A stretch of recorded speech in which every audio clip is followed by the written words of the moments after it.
Miarabantsika rehetra indray amin'ny anaran'i Jesosy Kristy Tompo ny tenako tratran'indray ty ariva ety zany a hiara hianatra sy handinika ny tenin'ny Tombony atsika. Somary nafanafana ny lesona farantsika teo iny arak'ilay tenenina foana ilay izy. Izay ilay izy hoe atsipy ny teny any am-pony malala ary atsipy ny tady any an-tandroky ny omby ary ny tenin'i Jesosy dia milaza manambara manao hoe izay tiako izy no anariko sy fahaiziko zany. Ka tantaran'ny fiangonana no resantsika kely teo zany mikasika an'ilay fifandrefina amin'ilay tombokase faharoa izany. Satria inona ny zavatra hita teo amintsika teo amin'ilay tombokase faharoa rehefa novahan'i Jesosy zany ilay tombokase faharoa. Dia hita teo ny zavatra nitranga tamin'ny tantaran'ny fiangonana dia inona moa ny fiangonana hitantsika teo zany fa mikasika ny fiangonana Smirna zany hoe inona ny zavatra nitranga tamin'ny fiangonana Smirna zany. Dia alohan'ny hanoizantsika indray ilay izy tsika zany tsy hoe mamerina tanteraka amin'ny zavatra hitantsika tany amin'ny tantaran'ny fiangonana fa mamitana fotsiny tsika zany satria zavatra efa hitantsika ihany zany io mba hahafahantsika mitohy zany amin'ny lesona manaraka izany.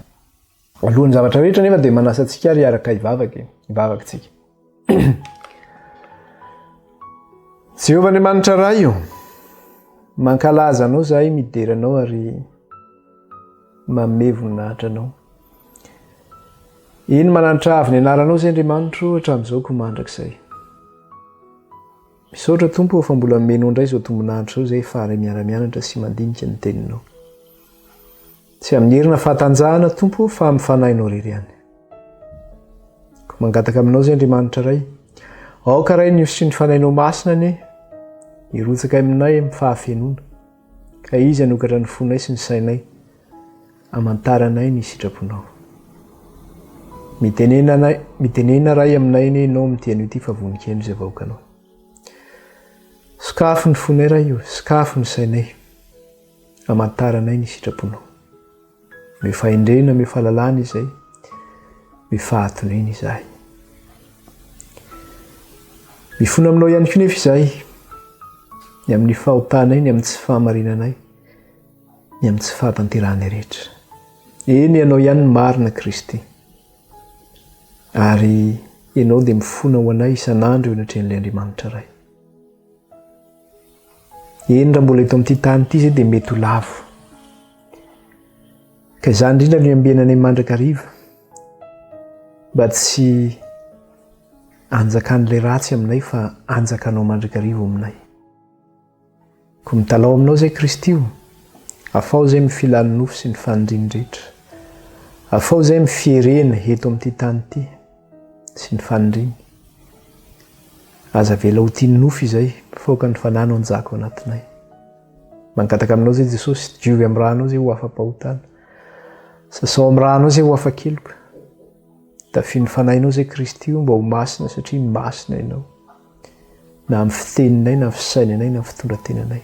Kaoka reny ny fampianarana izay nomenao anay ireny dia ho tonga fiainana ho anay tsiraray avy. Dia raina mandrakizay ny anaranao raha io, ankalazaina ny anaranao any. Vangy Tompo ny tokantrano tsiraray avy izay mandray ny fampianarana ny teninao sy ny toerana rehetra izay andrenesana izao fampianarana izao. Kaoka Andriamanitro, ny fanahinao no hiasa amin'ny fahafenoana fa raha izaho dia fitaovana ihany. Dia mitenena aminay ray ianao indray amin'ity an'ity favonikeno izay vahoakanao. Ny anaran'i Jesosy Tompona nandratanay izany vavaka izany ray eto anatrehanao. Alleluia. Amen. Iroso aritsika. Resantsika farany zany dia niresaka tsika ny amin'ilay tombokase faharoa zany niresaka mikasika ilay soavaly-mena izany. Inona moa nihivitra ilay hoe soavaly-mena dia mikasika ilay hoe ilay loko zany maneho ny toetra n'ilay fiangonana. Ka raha vao miresaka zany tsika hoe soavaly-mena dia miresaka ilay fiangonana faharoa zany tsika ny hoe ny toetra n'ilay fiangonana zany. Inona ny toetra n'ity finazo amin'ity fiangonana ity dia zao hoe ny hevitra ny lokomena dia hoe rà zany na hoe nisy raha mandrika zany tao. Dia inona moa izy fa ilay famonoana zany tamin'ny fanenjena zany tao amin'ny fiangonana Smirna zany no resahana tamin'ity soavaly-mena ity zany.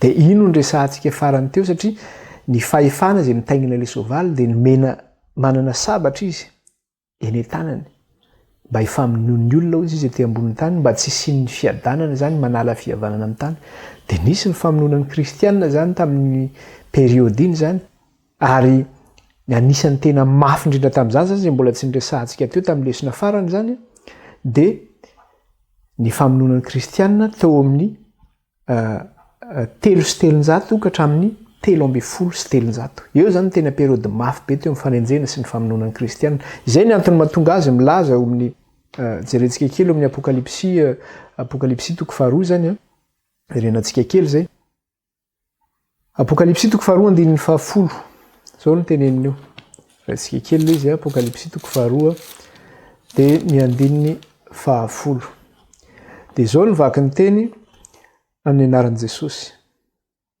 Aza matahotra zay efa hiaretanao, indro ny devoly efa hanao ny sasany aminareo ao an-tranomaizina, mba ho voazahatoetra ianareo ary hanapahoriana afoloana, aoka ho matoky hatramin'ny fahafatesana ianao dia omeko anao ny satrim-boninahitra ny fiainanao izy.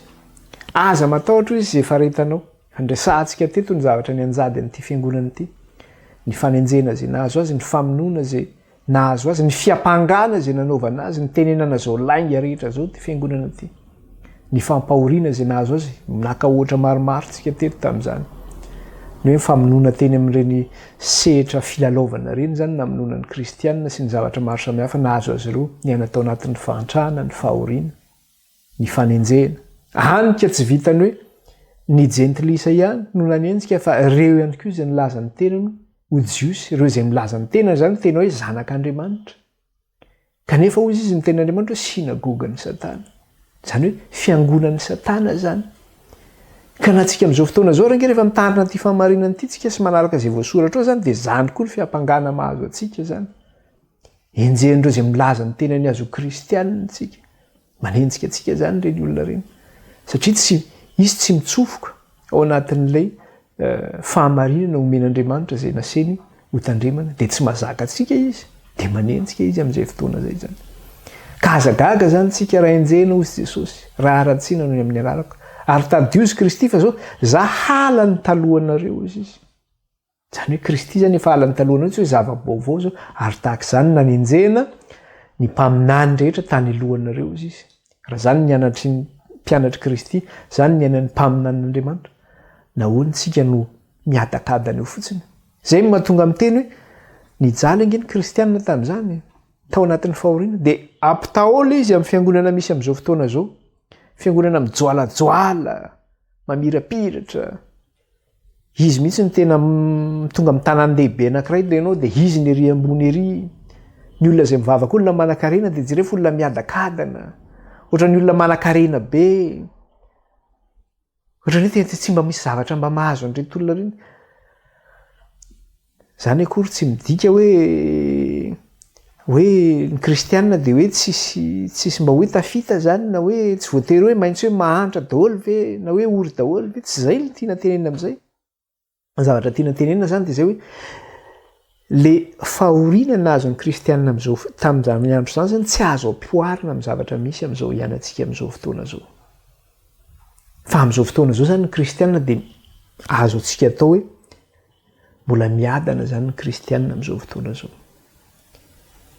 Fa ho an'ireo kosa dia averiko tsara ilay izy. Ho an'ireo kosa izay tena mitandrina ilay didin'Andriamanitra sy manana ny filazanan'i Jesosy. Dia ahoana izy ilay ten'Andriamanitra vakitsika teto? Tezitra tamin'ilay vehivavy ny dragona izy ka andeha niady tamin'ny zanany sisa. Dia ireo izay manana ny didin'Andriamanitra sy mitana ny filazanan'i Jesosy. Satria tsy zakany dia jereo tsara. Fa ireny olona izay mitana ny didin'Andriamanitra sy manana filazanan'i Jesosy ireny, voenjika ireny any am-piasana, voaroaka amin'ny asa ireny satria ny fampiasana ohatrany hoe miasa sabotsy ohatrany. Dia mitandra ny didin'Andriamanitra izy tsy afaka manao an'izay zavatra zay. Voenjika izy eo amin'ny resaka fianakaviana, voenjika izy amin'ny resaka sakafo hohanina. Voenjika izy amin'ny zavatra maro samihafa, mianjady fahoriana, mianjady fanenjehana. Voapanga izy, enjehan'ny olona any amin'ny tribonaly izy. Angalarin'ny olona ny taniny, enjehan'ny olona hoentin'ny olona any amin'ny komisaria izy. Zany zavatra misy zany. Dia tadiofa tsy tsika niaran'izany voalohany. tsy maintsy misy foana zany zay fahoriana zay amin'ny kristianina na am'izao vaninandrontsika zao na de ataontsika hoe milamy na ataontsika hoe milamindamina ary zany zao par rapport amin'ny zavatra nisy tany aloha na ampoarina amin'ny zavatra nisy tany aloha fa rehefa ao amin'ny tompo Jesosy zany ianao de tsy maintsy tonga zay fanenjehana zay na za zao range hiaran'izany ny mitoeram-piasana misy zany amin'ny fiainana andavanandro misy zany ny anivon'ny manodidina misy zany ka rehefa tonga n'izay fitsapahana zay anao na fizahantsoetra zay de tadidio zany fa zao manamarina ny soratra masina hoe aike za sambatra zany mafy le izy a fa apatsifony ay hoe za te sambatra zany zay zany no afantarako hoe ay eo amin'ny tompo akay misy ten'Andriamanitra de milaza manao hoe aono izy ho anareo azy zay efa manao azy mijoro tsara ozy izy mitandrema fandrao lavo de ny afantaranao zany fa hoe mijoro tsara ianao de zao rehefa misy kapoka mahazo anao rehefa misy fanenjehana mahazo anao de aike za mbola ao amin'ny tompo zany matoa tonga zany zao zavatra zao iny zany karazana ohatrany hoe maripana zany hijerenao hoe mbola ao ve za sa tsy ao fa rehefa tsisy zay zavatra zay de mametrahanao fanontaniana hoe sao de mba efa diso lalana re zany ohatrany tsy mba misy matsy olona miteny an'izao ohatrany hoe rehefa tonga mitsofoka amin'ity lalana ity izy amin'le fahamarinana soratra masina de misy fa olona mijoro vavolombelona de ohatrany hoe manana problème amin'ny ofatrano manana problème amin'ny asa za to ohatrany tsy mba manana problème zany misy olona nanao an'izany mihitsy satria izy mbola mipetraka tamin'ny dadany sy ny neniny iny am'izay izy efa nipetraka rery am'izay izy tonga am'izay akory kabary na fana kabary tonga zay zavatra de hitanao am'izay ahoana ry tonga io zany tsy maintsy misy io ary tsy hoe ny fizahantsoetra misy toerana maro samy misy karazany be deaibe mihitsy io amin'ny toerana zay misy anao zany na mety hoe manana ny sakafo hoanina ianao mety hoe ny sakafo ny misy fa zavatra hafa misy problème mety hoe ny asa ny misy fa zavatra hafa misy problème raha ataontsika ndray mety hoe any amin'ny fahasalamana indray ny misy problème ohatra raha salama indray ataontsika hoe tsara ny fahasalamana any amin'ny zavatra hafa indray mety misy problème any amin'ny zanaka indray mety misy problème any amin'ny ray aman-dreny indray mety misy problème any amin'ny ray tapo indray mety misy problème fizahan-toetra daholo zany rehetrarehetra zany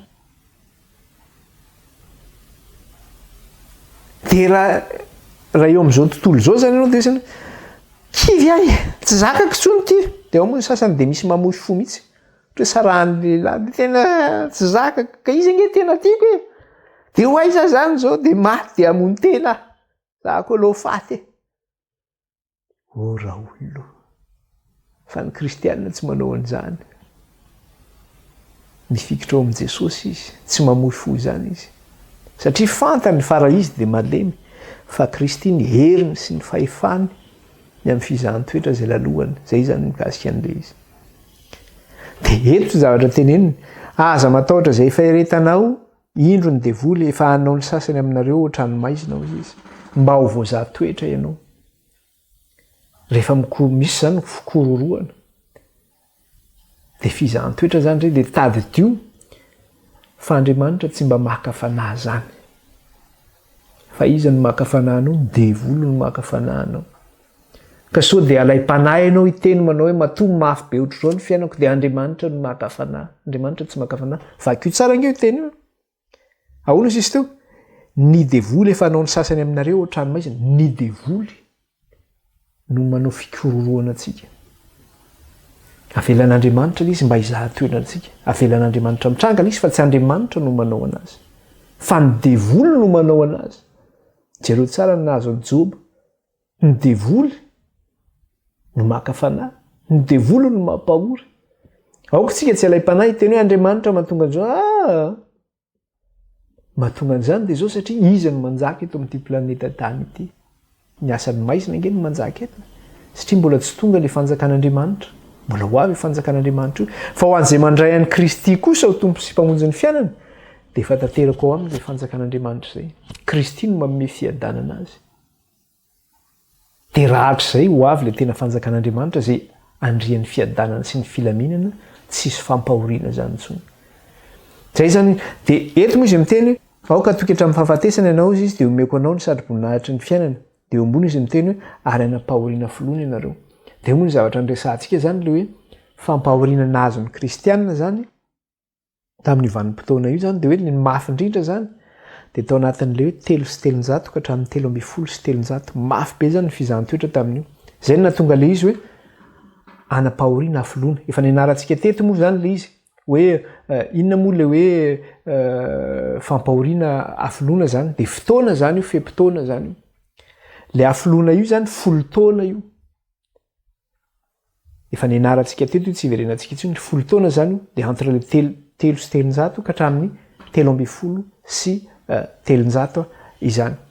Maro zany ireo maty noho ny amin'ny tenin'Andriamanitra sy ny amin'ny filazanan'i Jesosy. Ao no natolotry ny ralahiny, ao no natolotry ny manodidina azy. Ao no maty martiora tamin'izany vanim-potoana zany. Dia izay mahatonga le tenin'Andriamanitra ihany koa manao hoe aoka ho atoky hatramin'ny fahafatesana ianao dia omeko anao ny satro-boninahitry ny fiainana. Inona moa le hoe satro-boninahitry ny fiainana?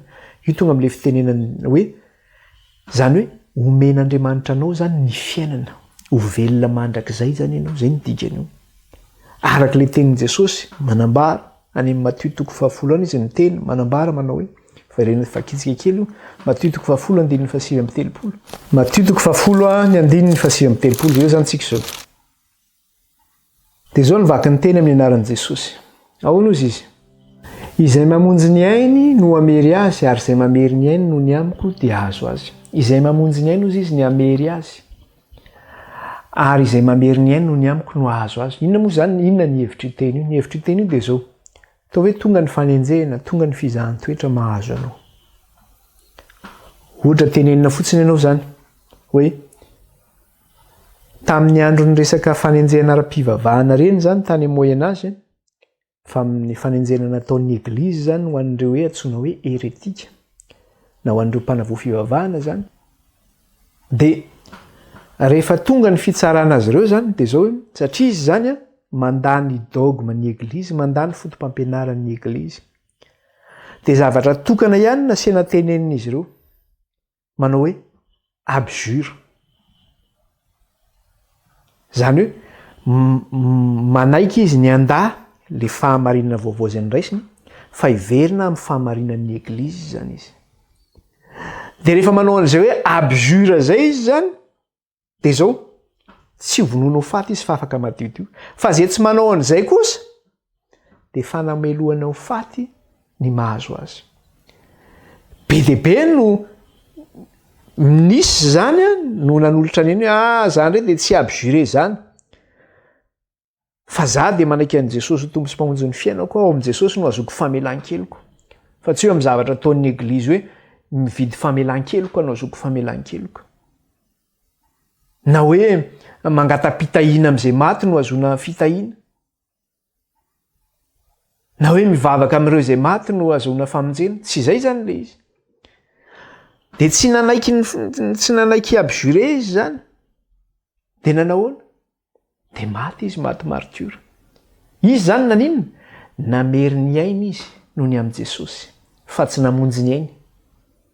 Tsy namonjy ny ainy izy hoe mba ho velona izy, fa namery ny ainy izy noho ny amin'ny Kristy, zany hoe hatramin'ny fahafatesana. Io le teny teo hoe zay matoky hatramin'ny fahafatesana hozy izy. Aoka ianao hatroky hatramin'ny fahafatesana hozy izy. Dia nisy indray nefa olona maninona? Ny abjure zany izy. Zany hoe namonjy ny ainy zany izy, tsy te ho faty izy, mafy taminy ho faty. Dia namonjy ny ainy izy. Fa rehefa namonjy ny ainy izy dia nanahoana? Nahavery ny ainy izy. Zany hoe tsy azony zany ny mandrakizay. Fa ho an'ilay namery ny ainy ny amin'ny Kristy dia izy nahazo ny ainy dia le fiainana mandrakizay. Zay zany le izy. Ho an'izay mamonjy ny ainy zany no mahavery azy. Zany hoe matahotra no faty ianao dia tsy manaiky an'i Jesosy eo alohan'ny fahafatesana. Mety velona ianao eto amin'ity tany ity fa tsy azonao mandrakizay. Fa ho an'ilay mamery ny ainy noho ny amin'ny Kristy, maty ianao, vonoina ianao. Fa ho azonao ilay mandrakizay.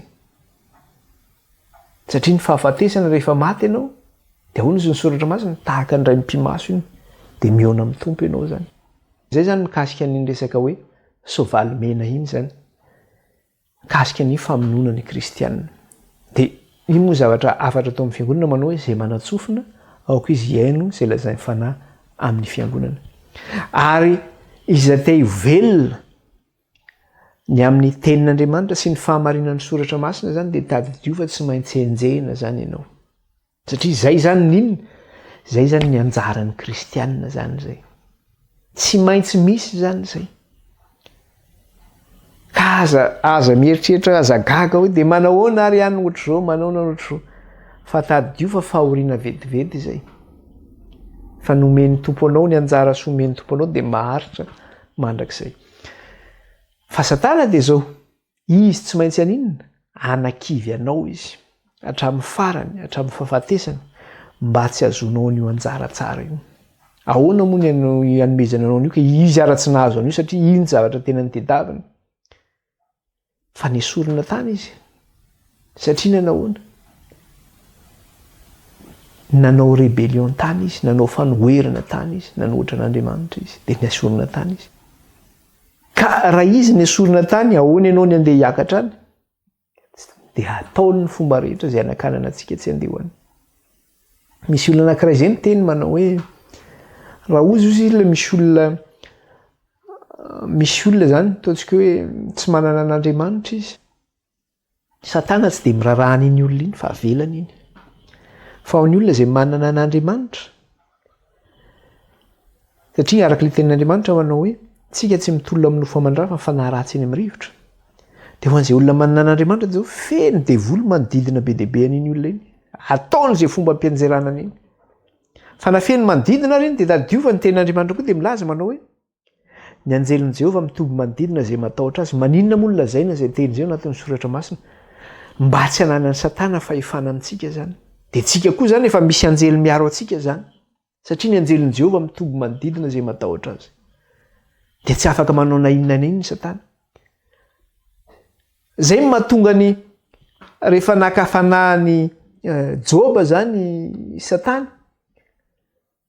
Te hakafanahany Joba izy fa tsy afaka nanao zany, tsy hitany izay atao, dia niresaka tamin'Andriamanitra izy manao hoe esory aminy ange izy ny fiarovanao. Fa ianao tsy inona no mitaha azy, fa esory ange ny fiarovanao izy, raha tsy manozina anao Joba ozy izy. Zany hoe iza ny miaro antsika io ny anjelin'i Jehova. Esorina zany le anjely miaro antsika io zany esorina io. Avy amin'izay izy. Avy izy amin'ny angady sy ny arina. Tonga izy manafika izy. Dia izay izy.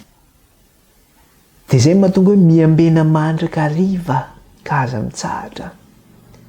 Mba hitoeran'ny fiarovan'Andriamanitra amintsika. Mba ho azitsika ny satroboninahitra ny fiainana. Hiditra aritsika ny amin'ny soavaly mainty indray zany resahantsika eto tombokase fahatelo zany. Amin'ny Apokalipsy indray aritsika zany dia toko fahaenina ihany tsika zany.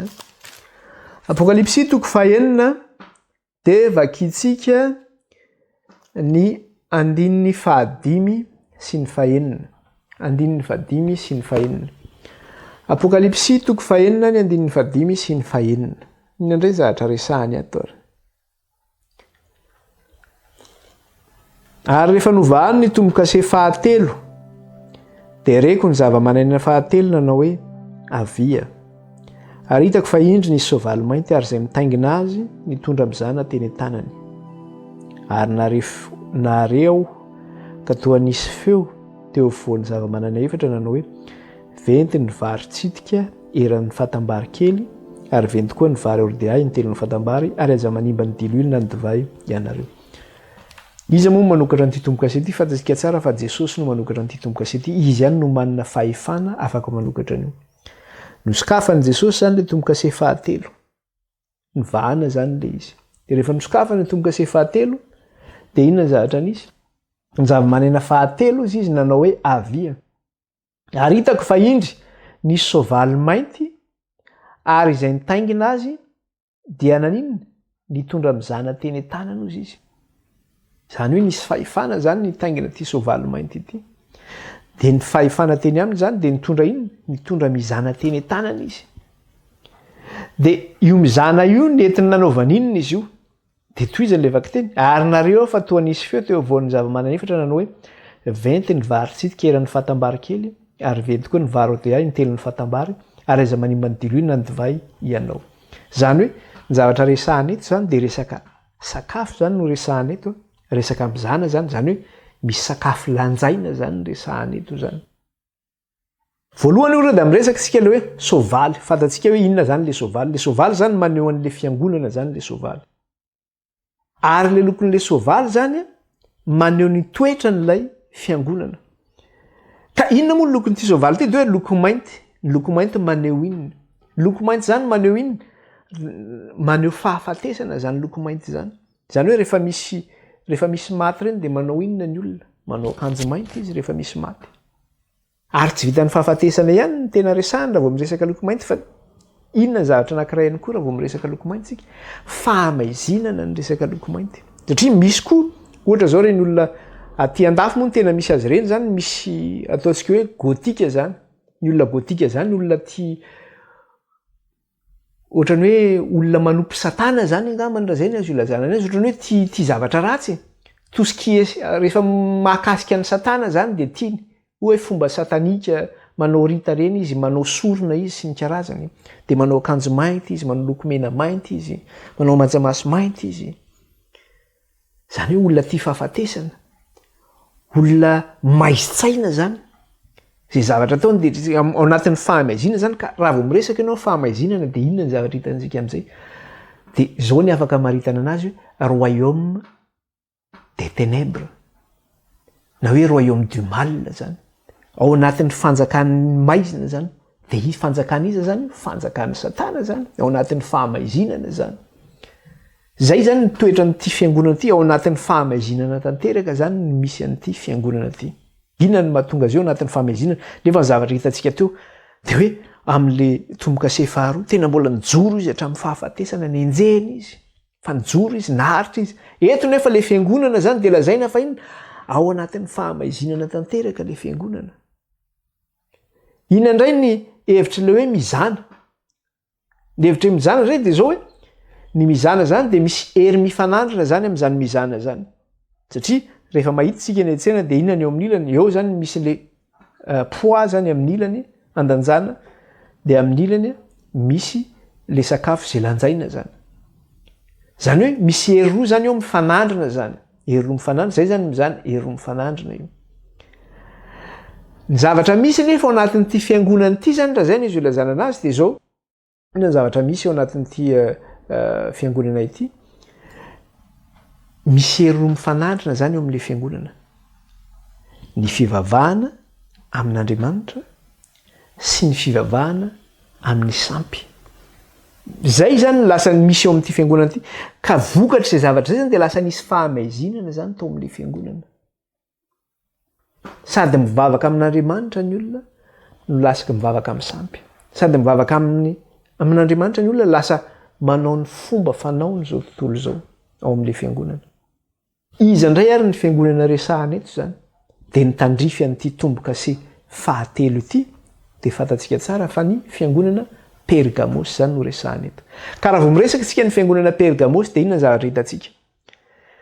Vaky amin'ny teny frantsay ny ilazana azy de passage de l'église apostolique à l'église catholique romaine. Zany hoe avy eo amin'ny fiangonana apostolika zany miampita makaty amin'ny fiangonana katolika romanina izany. Dikan'izay de transition zany io resahana io. Na hoe tetezamita zany.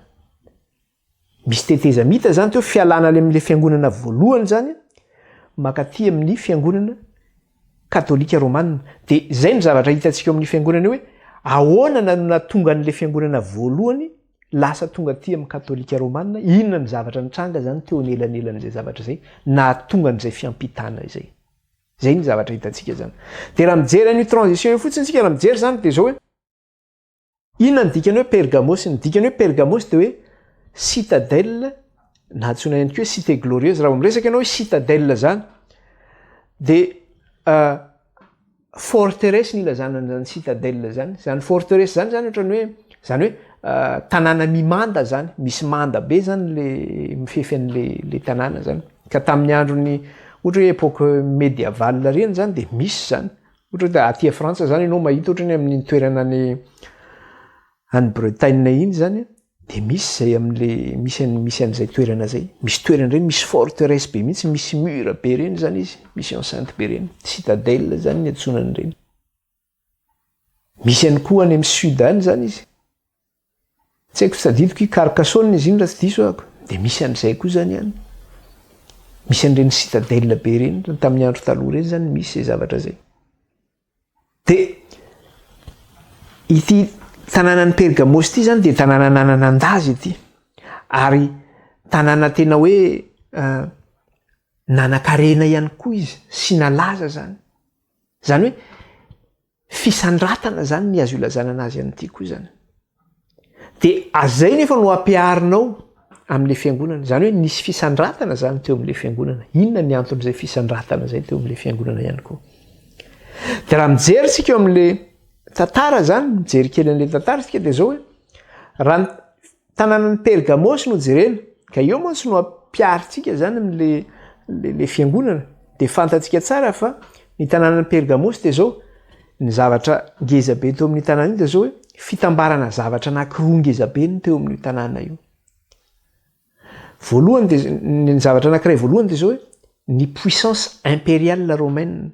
Zany hoe teo zany no nitoetra ny fahefan'ny empire romana niaraka tamin'ny fahefana ara-pivavahana amin'ny fivavahana gentilisa. Zany hoe ireo zavatra roa zao zany niaraka teo, fahefana ny empire romana niaraka tamin'ny fahefana ara-pivavahana gentilisa. Satria io toerana io de zao hoe c'est un lieu de pouvoir zany io. Toerana ohatrany hoe un lieu de pouvoir zany hoe azo atao hoe capitale politique zany izy raha zay ny azo ilazana anazy. Capitale politique zany raha mijerisika eo Madagasikara de izy ny capitale politique de Antananarivo ny capitale politique.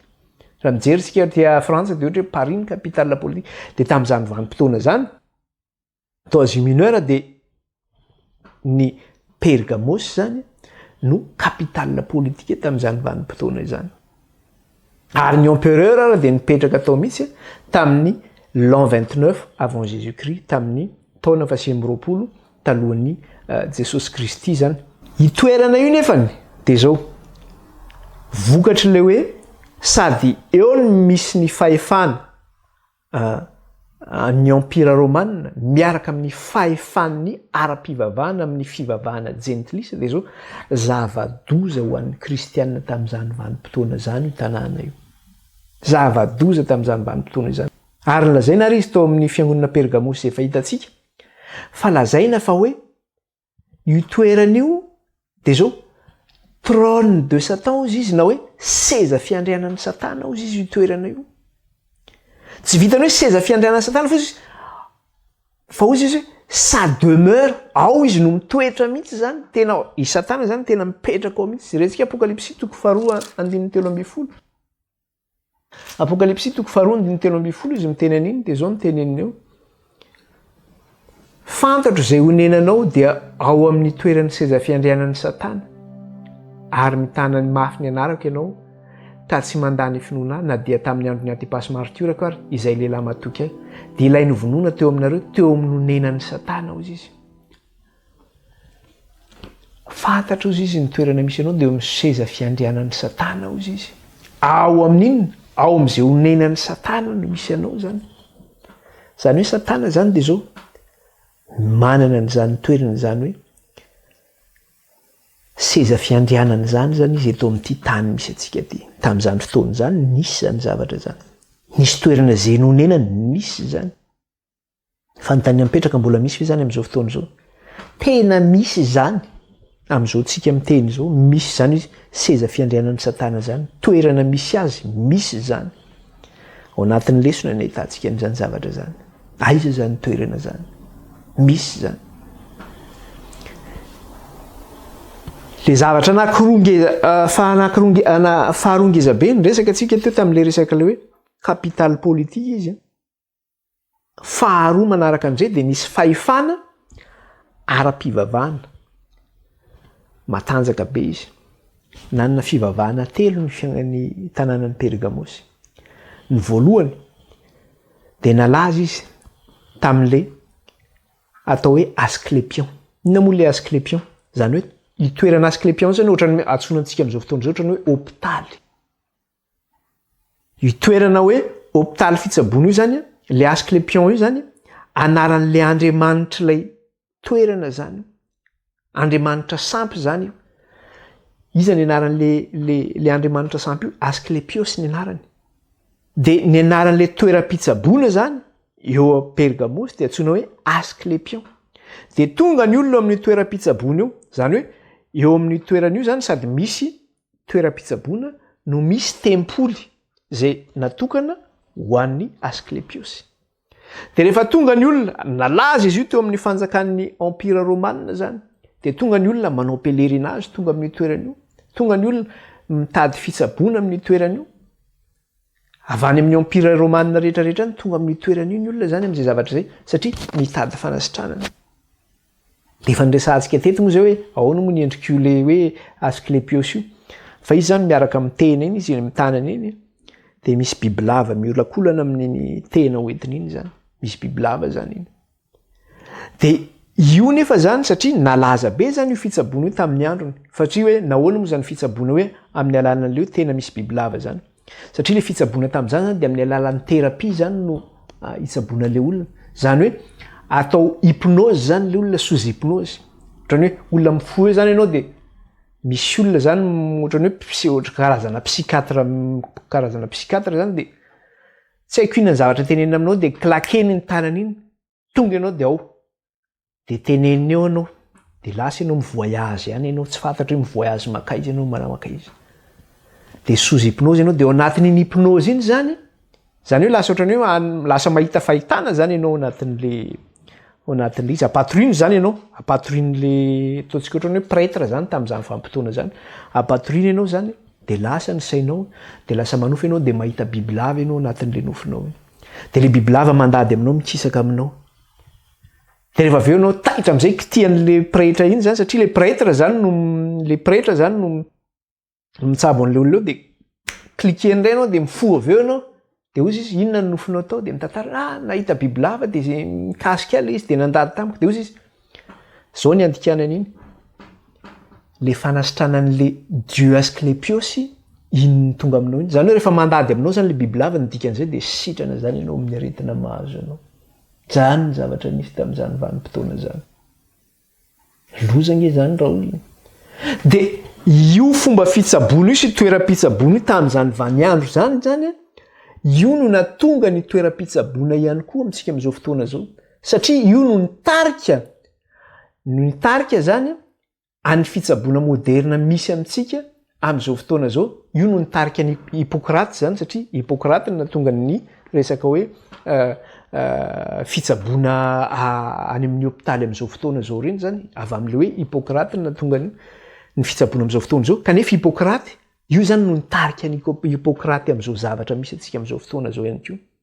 Dia rehefa misy ary ny fanekena tany aloha tsy fantatra amin'izao raha mbola misy.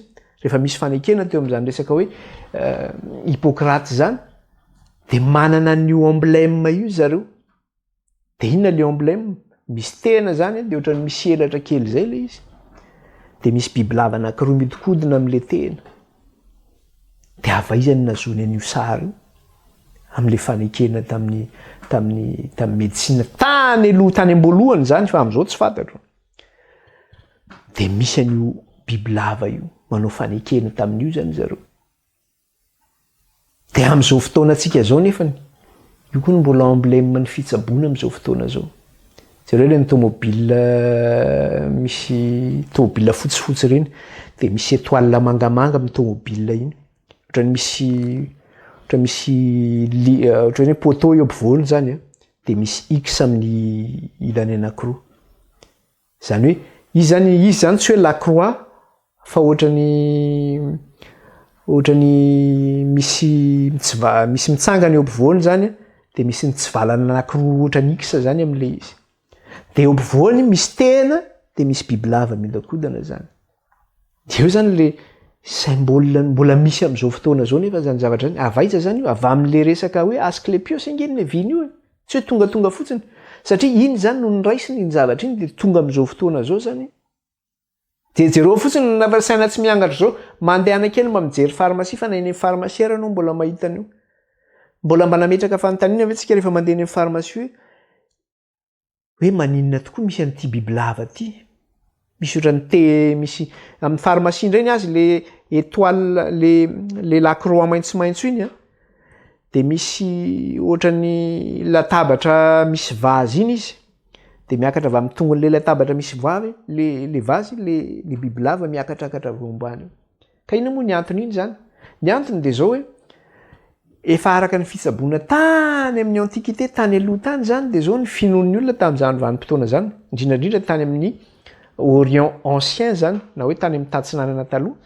de hoe ny bibilava de manao renaissance ozy izy zany hoe ohatrany hoe tsy mety ohatrany hoe zay miova satria ny bibilava zany misy fotoana rehefa tsy haiko hoe rehefa miantitra angamana izy de miova iny pôny iny miala zany hoe mirenaître de nouveau zany izy hoe misy fanavaozana zany na hoe fahateraham-baovao zany zay ny azo ilazana anazy zay le renaissance hoe fahateraham-baovao de hoe raha ianao zany no kitian'le bibilava de zao hoe misy fanavaozana amin'ny vatanao misy fahateraham-baovao ndray zany ianao ohatrany lasa ohatrany hoe miverina ohatrany zazakely indray ny vatanao zany de zay ny hevin'io sary hoe misy bibilava miorongorona eo zany lozange zany amin'izao fotoana zao ny olona nyresaka hoe siansa zany tsy mino an'izay resaka hoe finoana ohatry zany nefa avaizo io symbole io ngay mipetrapetraka fatany io tsy mipetrapetraka fatany reny zavatra reny zany de mbola hitantsika amin'izao fotoana zao zany reo pratika reo zany fatatsika fa tsara mihitsy fa ao amin'ny baiboly raha vao miresaka tsika hoe bibilava inona ny hevitra an'izany satana ange ny hevitra an'izany satana ny hevitra an'izany satana antsoina amin'ny apokalypsy hoe izy ilay mena rana ela antsoina hoe devoly sy satana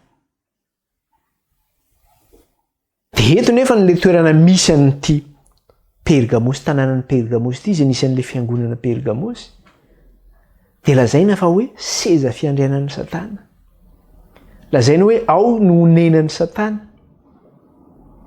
de nefany ahitantsika an'izany zavatra zany de efa hitantsika eo sahady zany le symbole zany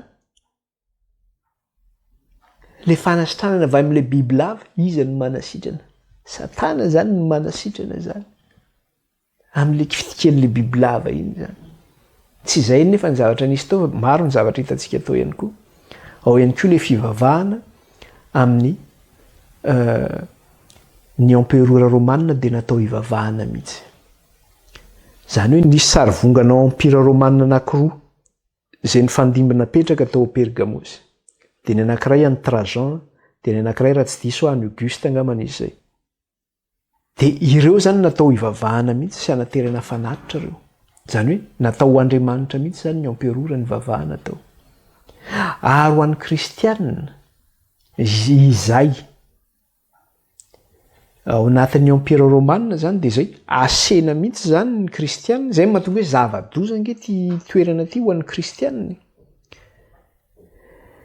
nisy an'le Antipas tao izy zany karazana eveka tao Pergamosy izy nefa nanohatra n'ireny zavatra tsy nety reny hoe tsy izay natao tanana no Andriamanitra ny teny izy manao hoe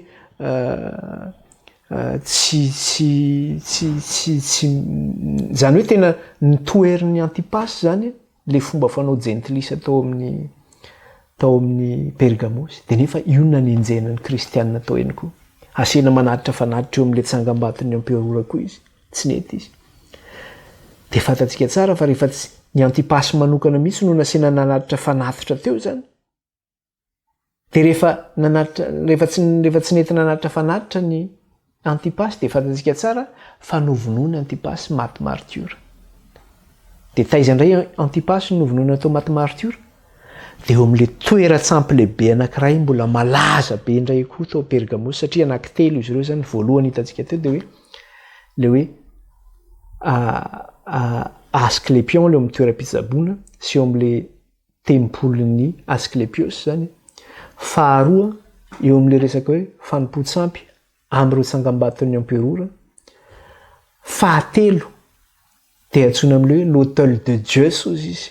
Ny moa l'hôtel de Zeus io zany hoe toerana fanateram-panatitra zany izy io na fandoroam-panatitra ho an'ireo andriamanitra. N'importe iza mety andriamanitra dia eo zany anateram-panatitra eo amin'io hôtelin'ny Zeus io zany. Izy io tsy tempoly izy io fa hôtel izy fanateram-panatitra. Ary amin'ny maha hôtely fanateram-panatitra zay dia tena ngeza dia ngeza be mihitsy ilay izy. Misy tohatra efa nianarantsika teto io zany dia misy tohatra miakatra amin'izy io, tohatra avo be mihitsy angamba tsy haiko.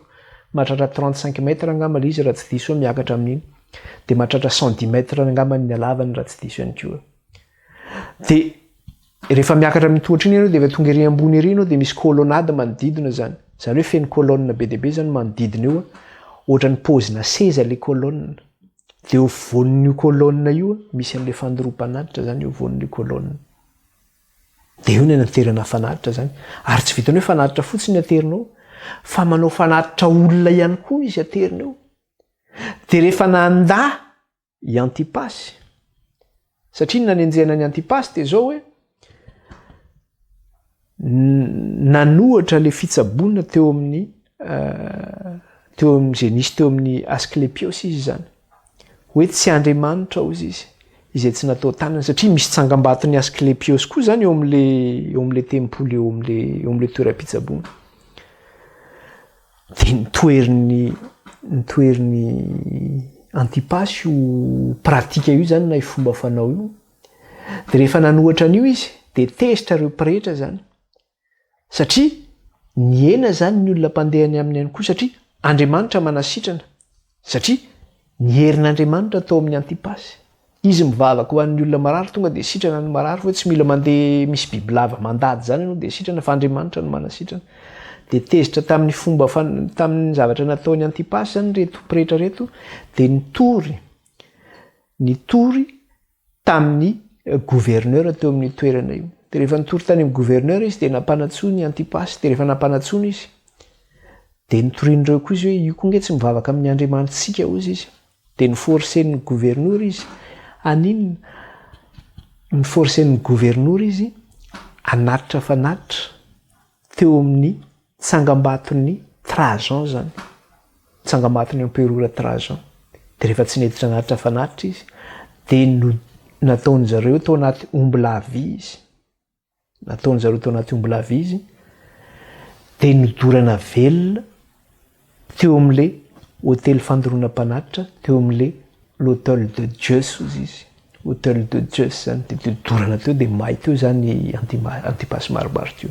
Zay mahatonga hoe zava-doza be ho an'ny kristianina ity. Ny zavatra nitsanga maty dia zao hoe tamin'ny Antipasy maty zay dia zavatra lasa no nresahana hoe tamin'ny Antipasy martyra koa Jesosy. Fantatra ozy izy ny toerana izay misy anareo verenantsika vakiana kely angely toko faharoa teo eo amin'ny 170. Fantatra izay honenanao dia eo amin'ny toeran'ny seza fiandrianan'ny Satana. Ary mitana mafy ny anarako ianao ka tsy mandany finoanana dia tamin'ny andron'ny Antipasy martyra koa azy. Izay lehilahy mahatoky ahy dia ilay novonoina teo aminareo teo amin'ny honenan'ny Satana ozy izy.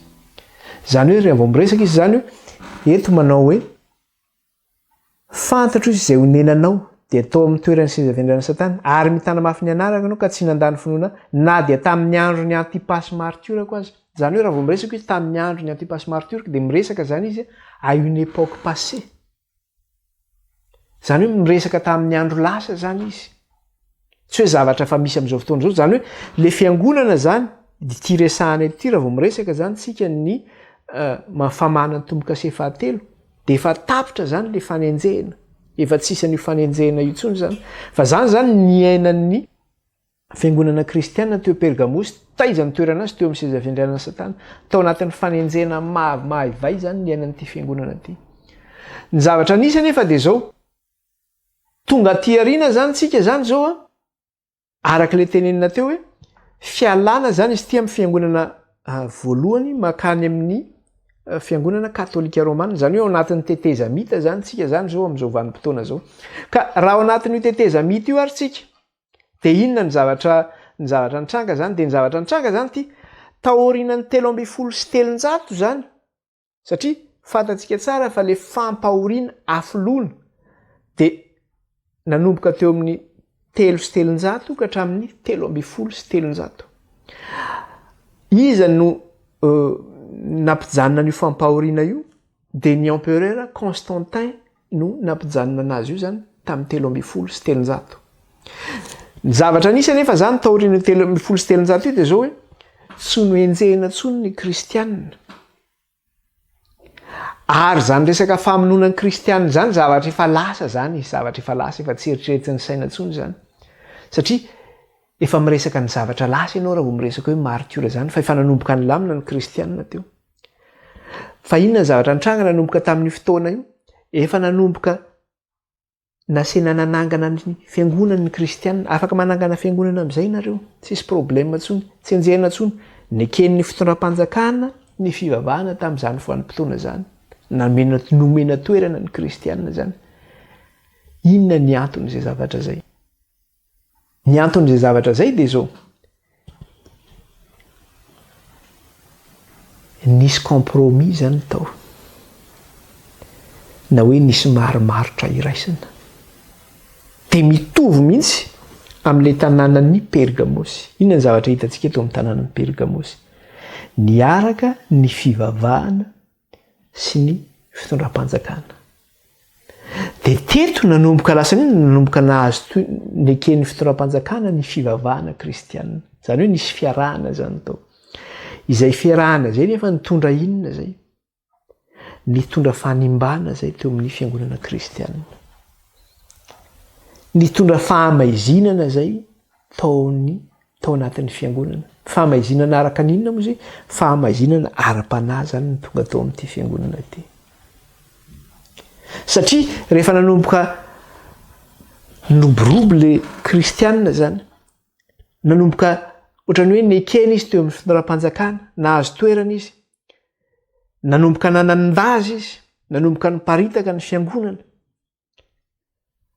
De zao hoe izay fandrosoan'le fiangonana zay zany, tsy azo fahatany zany zay zavatra zay. Tsy azo fahatany zany zay. Zay no mahatonga le hoe soavaly mainty. Zay no mahatonga le soavaly mainty. Zany hoe le fiangonana ity zany de zao oharina amin'ilay soavaly mainty. De le lokon'le soavaly maneho ny toetran'le fiangonana. Inona ny tafiditra tao amin'ity fiangonana ity? De io le zavatra teneny eo amin'ny Apokalipsy 4:4 sy 5:10. De jerentsika kely ange. Apokalipsy 4:4 sy 5:10 de zao ny teneniny ato.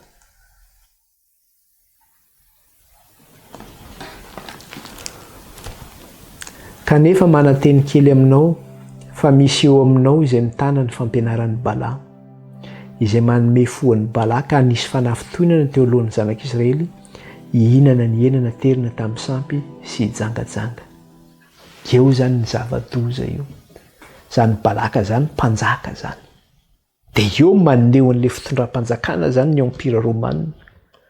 Zany Balaka zany mpanjaka zany. Inona nefa ny zavatra eto de izy kanefa mananteny kely aminao fa misy eo aminao mitana izay fampianaran'ny Balaam izy izay manome fo an'ny Balaka anisy fanafitohinana teo alohan'ny zanak'Israely, hihinana ny henana terina tamin'ny sampy sy jangajanga. Fitondram-panjakan'ny romanina manana inona? Manana ny fivavahana izy io. Hitantsika teo ny karazana fivavahana nisy teo Pergamosy. Fanimpody-sampy be anankitelo no nisy teo. Fivavahana amin'izany Andriamanitra Asklepios zany sy mahazona fanasitranana amin'izany Asklepios zany. Ny fivavahana amin'ny sarivongan'ny emperora, satria natao Andriamanitra mihitsy ny emperora tamin'izany vanim-potoana zany. Eo ihany koa ny fanatitra izay aterina amin'ny hôtel de Zeus, zany hoe Andriamanitra ihany koa zany Zeus zany Andriamanitra sampy zany. De eo ny anaterina fanatitra sy fanatitra dorana sy ny fanatitra hoanina sy ny fanatitra olona mihitsy ary no aterina eo zany. De ny fitambaran'izay zany satria lasa ny fanaraka tamin'ny fitondram-panjakana ny kristianina. Satria ny empereur Constantin tamin'izany vanim-potoana zany de lasa kristianina mihitsy ny empereur Constantin.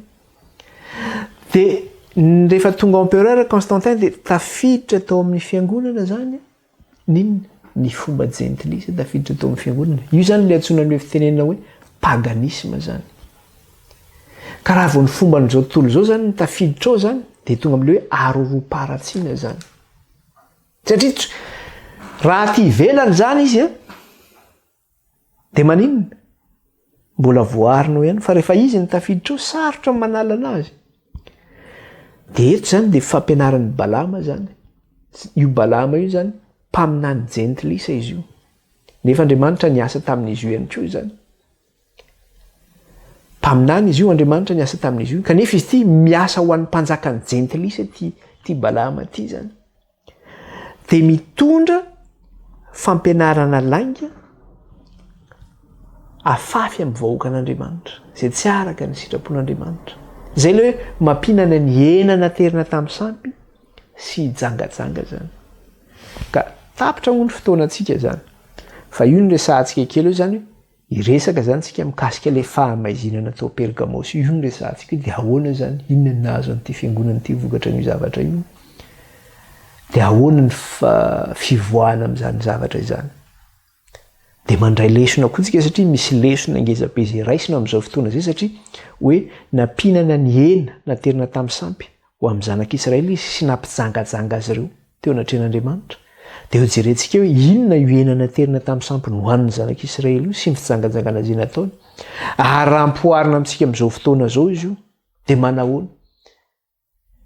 Satria amin'izao fotoana izao nge ny kristianina dia izao inona zavatra misy amin'ny kristianina amin'izao fotoana izao? Ohatrany tsy misy mampiavaka an'izany atao hoe kristianina zany intsony amin'izao fotoana izao. Satria nahoana? Tanteraka an'ela izy. Satria nihinana le hena naterina tamin'ny sampy nomeny Balama dia lasa ao anatin'ny maizina antsika dia efa zahatra ao zany tsika dia efa tsy hitantsika intsony, tsy fantatra intsony hoe inona ny marina sy ny tsy marina ao. Fa tia ny fiangonan'Andriamanitra, tia ny fiangonana efa nitezaina, matoy io ny misy eo dia marina zany io dia izay le izy. Ahoana moa ny ahitantsika tsika eo anaty fahamaizinana ao? Fa misy fahazavana mitsilopilopy tonga amin'ny maizimaizina io manazava ny rehetra hozy izy. Iza io fanazavana io? Kristy io tonga io manazava. Ahoana izy? Fa tonga taminareo ny mazava hozy izy fa nareo ny maizina. Ary nareo izy tsy mety manatona ny mazava satria fantatrareo fa ratsy ny asanareo izy izy. Kristy ny mazava. Raha vao miteny eo anaty fahamaizinana zany ty fiangonana ity dia zao aiza Kristy zany? Iza ny manjaka eo zany eo anaty fahamaizinana? Eo ilay tenenina hoe trône de Satan izy, seza fiandrianan'ny Satana. Toeran'ny Satana. Zany hoe anjakan'ilay ratsy zany le fiangonana zany. Zay nge ny zavatra misy eto zany. Ka dia ho tohizantsika manaraka le izy. Fa resahantsika tany amin'ny tantaran'ny fiangonana izy io fa mamitana ny ataontsika zany dia amin'ny heriny zany tsika miresaka zany mikasika an'izay hoe inona n'ilay hena naterina tamin'ny sampy zany. Inona ilay faharoroam-paratsiana tonga tao amin'ilay fiangonana. Zany hoe fahavetavetana zany hena naterina tamin'ny sampy zany. Sy ilay fijangajangana nisy tamin'ilay fiangonana dia izay no resahantsika io zany hoe inona io zavatra io zany. Eo amin'ny ivon'ny fiangonana zany. Ivavaka isika hisaotra an'Andriamanitra. Jehovah Andriamanitra iray io mankalaza anao izay midery anao ary manome voninahitra anao. Eny mananatra avy ny anaranao izay rehetra amin'izao komandrakizay. Misaotra raha afaka niara-nianatra sy nandinika ny teninao indray izay tamin'ity an'ity. Tsy tamin'ny hery iray io na tamin'ny fahatanjahana fa tamin'ny fanahinao irery ihany. Manamasinana iray io ny amin'ny teninao. Teninao ny fahamarinana. Dia rainy amin'ny mandrakizay ny anaranao raha io. Ankalazainy amin'ny mandrakizay ny anaranao ny mena voninahitra ianao raha io hatramin'izao koa mandrakizay. Dia raha hisaraka eto indray izay Andriamanitra dia taio izay amin'ny asa mandrarahana rehetra. Taio ny fahasalamanay. Taio ny anina ho aninay. Taio ny fivelomanay. Aoka ny anjelinao Jehovah hitoby manodidinay ka hiaro anay sy hitantananay mba tsy hanana an'ilay ratsy fahefana izay na dia kely aza. Dia misaotra Tompo ny amin'ny fampianarana izay nomenao anay tamin'ity an'ity. Dia raina mandrakizay ny anaranao raha io. Ny anaran'i Jesosy nanandratana izany vavaka izany eto anatrehanao. Aleloia. amen. dia sorantsika ny tompondray zany a izay fampianarana zay a dia mandram-pionandray zany baibay daholo tsika rehetra.